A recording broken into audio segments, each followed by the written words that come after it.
Deafheaven are a black metal outfit with now 4 studio albums under their belt that shook the scene in 2013 with their album Sunbather that combined elements of shoegaze and post-rock and black metal all together, which kind of helped to popularize the concept of black gaze that had already existed under artists such as Lentlos and Alcest. Not my favorite album in the world just because I do feel it is a little bit inconsistent, but it did keep me engaged for most of the runtime, and then they came back to the scene in 2015 with an album called New Bermuda, which I kind of felt like was a total cop-out.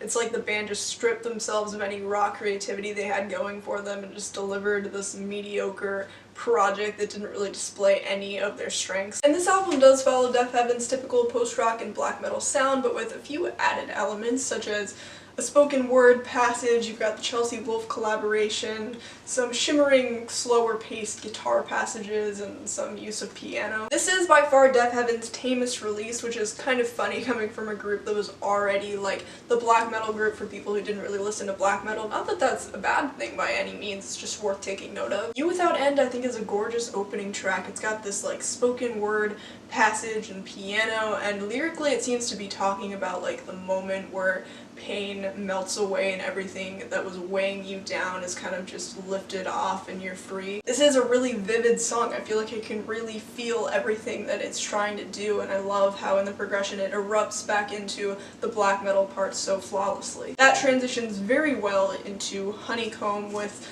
a gorgeous guitar breakdown on this song, and the amount of detail that it packs in while still keeping all of the key changes completely seamless is very commendable. A quality that I honestly think this album carries the whole way through, as well as the flow track to track making perfect sense. There are some lyrical moments that follow, like letting go and giving into love fully, as well as noticing all of the beauties of the natural world, two ideas which I think are in really close harmony with each other and is kind of carried on songs like Canary Yellow and Glint. Near I really like just based on the atmosphere it creates. It's this reverb-soaked guitar passage with some very hazy vocal inflections. It's haunting as hell, and I love where it comes in between the other tracks. It's a transitional like breather moment like some of the more ominous cuts off of Sunbather were. Lyrically it strikes me as like a plea to the universe to stop throwing all of these bullshit obstacles at your face and just like give you a rest and let you be with the person you love more than anything, because that's ultimately what's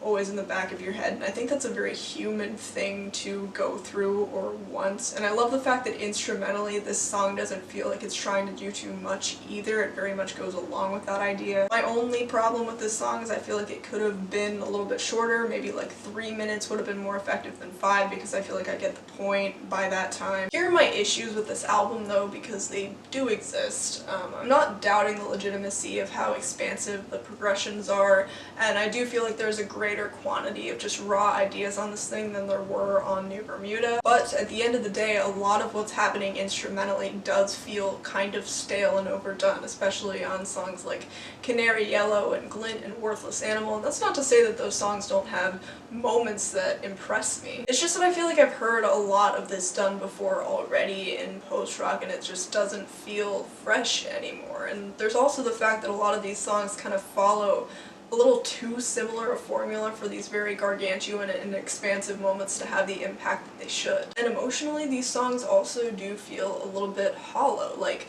the lyrics are there, the detail is there, I feel like I know what this album is trying to pull off, but it just doesn't really hit me that hard. Great example of that being the Chelsea Wolfe collaboration. I think it was a fantastic idea to get her on this song where she was, but vocally and instrumentally, it just falls so flat to me. So overall, I don't know, I really wanted to love this album, but I just don't think it's gonna happen, and with every listen I just found myself getting slightly more disenchanted with it, which is a shame, but I think I'm gonna give this thing like a 6 or a 7, probably a 7. So yeah, thanks so much for watching this review, and I will see you in the next one.